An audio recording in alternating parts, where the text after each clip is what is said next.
It's about time.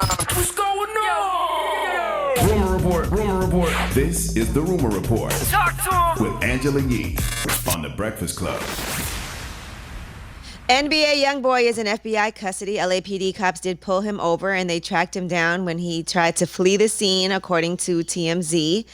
They said that he has an outstanding federal warrant and that set off a pursuit. And once the car stopped, they said NBA YoungBoy then ran on foot.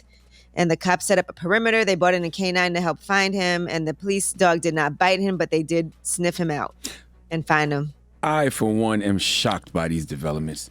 There is nothing about NBA YoungBoy that makes me believe he would be a prime candidate for jail. Why would the police ever be looking for him? He seems so pleasant. Yeah, but what did he do where he had a warrant? Do we know what the warrant was? The outstanding federal warrant? Listen, I don't know, but all I know is they found a firearm in the vehicle. They said they're unclear if that belongs to him as of now. I know before he had gotten stopped and they found some guns, but he said none of them were his, so. I want to know where he was running. You are NBA YoungBoy. You do know that, right? I think that's just your first reaction is just to run. You know what I mean? I'm surprised the dog didn't bite him. My first reaction wouldn't be the one if I was a rapper making millions of dollars.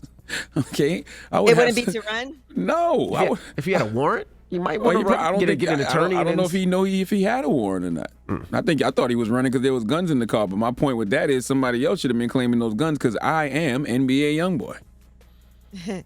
Yeah, I mean, sometimes you just want to, I don't know, I guess probably for a lot of people, your first reaction is to get out of there, no? No. Unless I'm doing something wrong.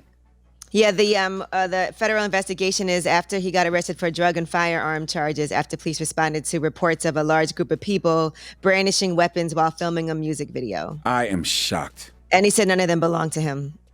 All right. Now, Twitter CEO Jack Dorsey has sold the NFT of his first tweet for $2.9 million.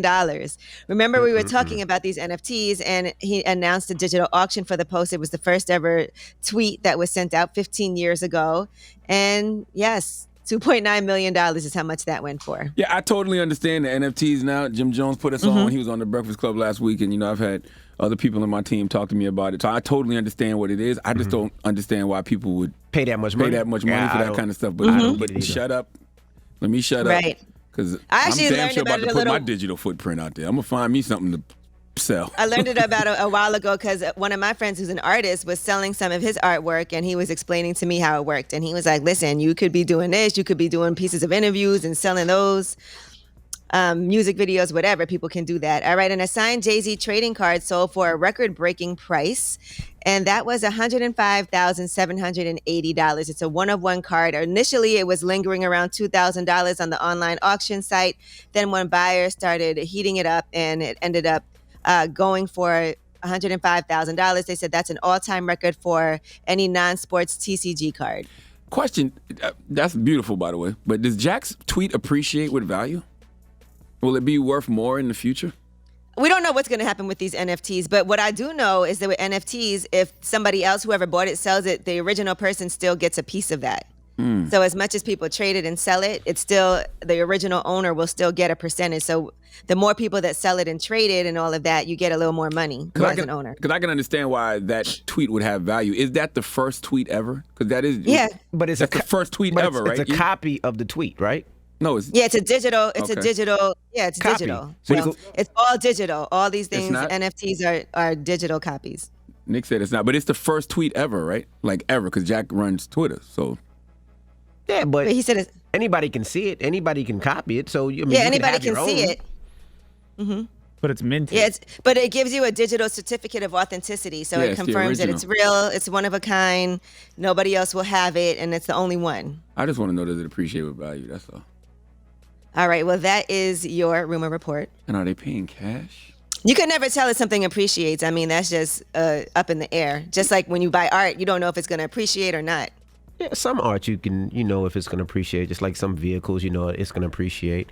But I'm just curious about what happens, because right now it's a fad, right? Everybody wants to do it. But let's say people say, you know what, I don't like this anymore. Well, let's get some money now and figure all that out later. Wow, what you want to put as an NFT? He got his first Breakfast Club. We got a bunch of stuff we could post. First Breakfast Club promos we've ever done. iHeart's gonna be like, and No, our we shot party? those on our own. Sure did. We shot those on our own, buddy. Sure did. Okay, that was hard. That was our dime. Yeah, our that was our resources. dime. That was Sorry. yeah. Sorry, buddy. That's when our heart didn't believe. Yeah, we paid That's that right. on our own. That's a fact. That is ours. We own that. That is a fact. All right, that's your rumor report. All right, front page news next. What we talking about? Man, some more drama that happened in Miami Beach over spring break. We'll tell you what unfortunate incidents happened. And of course, we'll give you an update on what happened in Boulder, Colorado. All right, we'll get to that next. It's the Breakfast Club. Good morning.